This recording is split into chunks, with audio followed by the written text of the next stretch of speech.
Let's turn some 12 by 12 pattern paper into A2 size cards without making additional scraps. Hi, I'm Jess from JessCrafts.com, and I'm here to help you make the most of your crafty supplies and time. So let's get making. Today I have 12 by 12 paper busting template for A2 cards number 39, and you can find this in the Etsy shop as part of a pack of 40, or you can buy smaller packs of 10. And if you just want to try it out but aren't ready to commit, I do have some 12 by 12 paper busting templates available for free at JessCrafts.com to help you get started. But for today's, we are going to make 6 cards, 6 A2 size cards with one piece of 12 by 12 pattern paper and no patterned paper scraps. I am starting with double-sided Bold and Bright from Vicki Boutin Picking Daisies patterned paper, and it has these daisies on one side and a more simple yellow pattern on the back. I really like 12 by 12 pattern paper that include, or pattern paper in general, that includes that combination of a bold pattern with a simpler pattern on the back, because it helps me when I am making these cards with this no scrap method. So the very first thing we're going to want to do is, it's going to be 12 across and 5.5 long. So I'm taking my paper, and from the top I am cutting it at 5.5 inches. I will also try to say all of the measurements very clearly so that if you don't get the template, you can still follow along in writing down the measurements. Now, once we have this 5.5 by 12 inch piece, we are going to cut them into 2-inch strips, which we are going to be using. Here's the sketch alongside the card. So that's the very back layer. And so I can measure it either 2 inches at a time or take 2 inches off the end. So I'm measuring it at 10.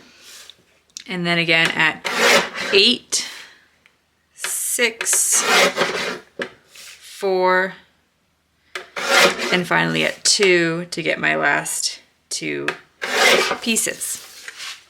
Now those are for all 6 cards we need. You could sort them into folders or trays or however you find it helpful. You also might find it helpful at some point to cut off this branding strip.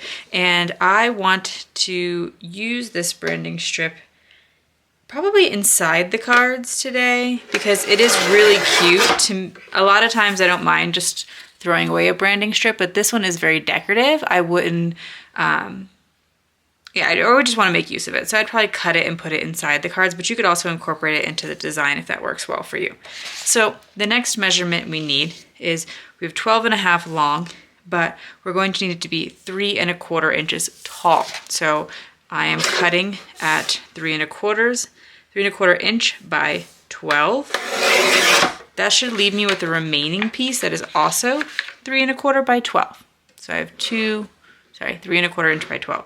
When you are using tools like a paper trimmer, please be sure to follow all manufacturer's safety instructions.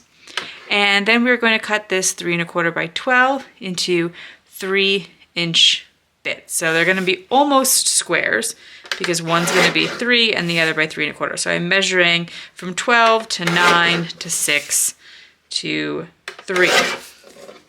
Now that got me 4 pieces. I need 2 more to make my 6 cards. So for this next piece of 3.25 by 12, I'm going to cut off my 2 3-inch pieces, which will bring me down to 6 inches. Then now this piece that's remaining is 3.25 by 6 inches. We're gonna cut it into 1-inch strips. So here's our larger strip at the back.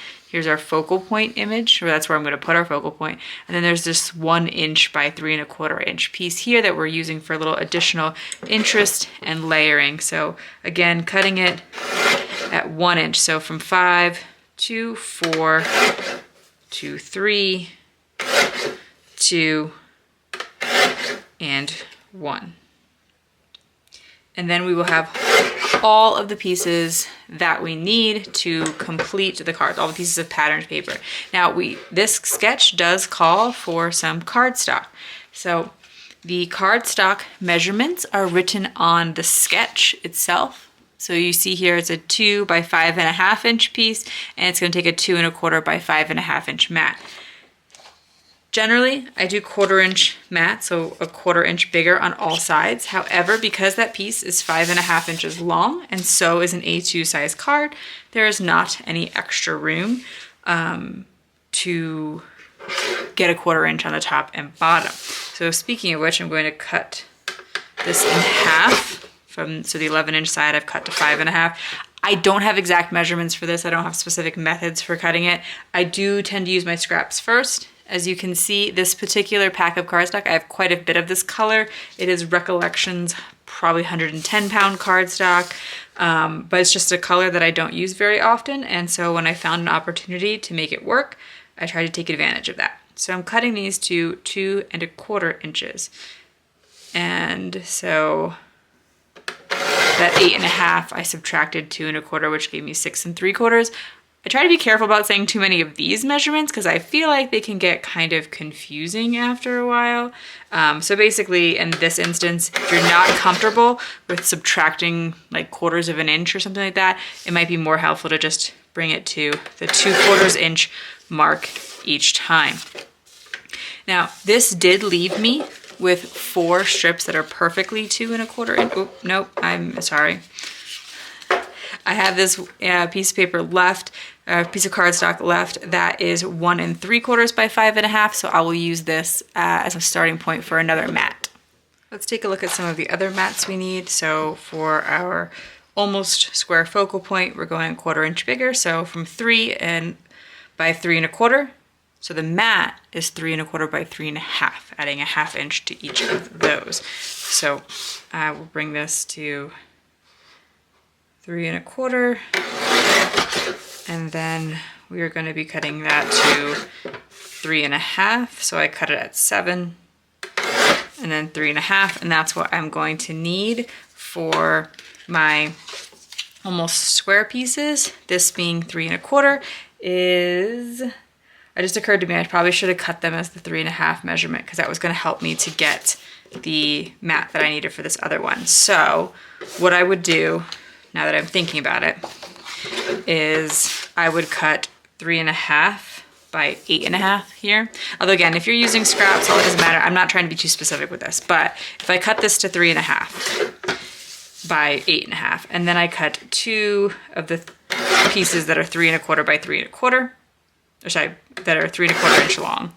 So I have 2 mats for that. This leftover piece should be now 3.5 tall, and I need 3.5 by 1 1/4 for this mat. So at least I could get 1 additional mat out of that that I need for another card. Whereas the other way I cut it, I did not get that additional mat.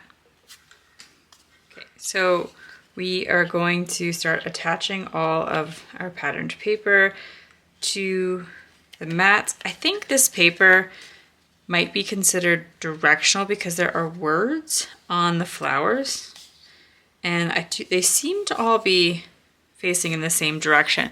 This sketch does work with directional pattern paper, so that's not a concern. I was just realized I hadn't mentioned it earlier in the video. And then we'll pair this mat here. I show in the final product placing the mat with the shorter width here. It's a very minimal difference, but if you have non-directional patterned paper, you could make it either direction, which I do, so I can make that choice here.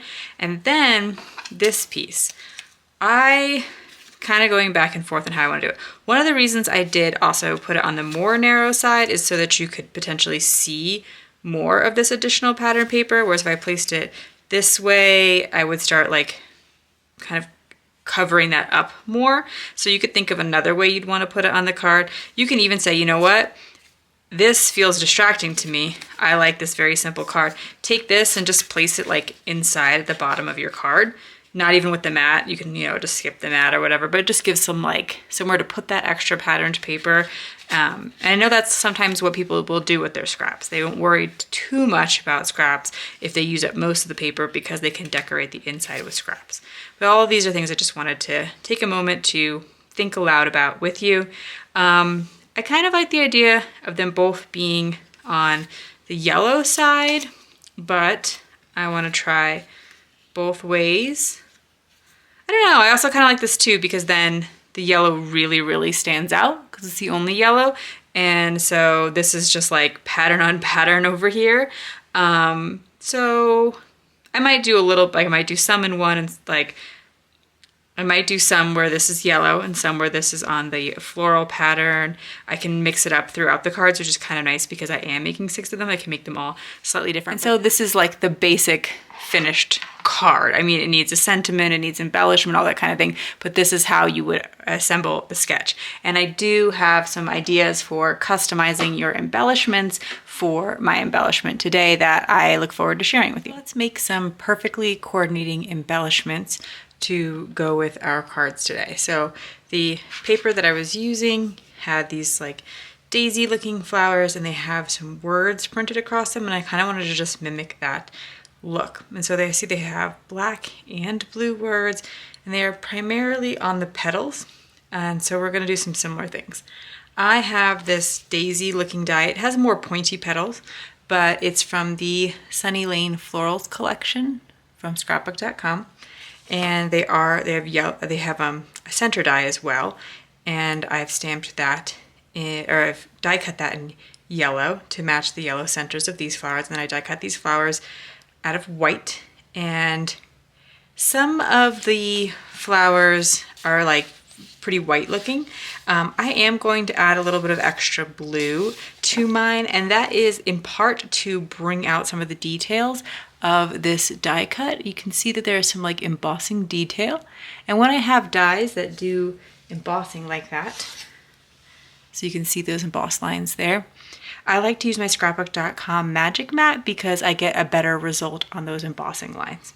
So I have Distress ink in Tumbled glass, and I want a very, very light look. So I'm going to tap my brush and then kind of brush it off to the side so that I have very little ink left on it.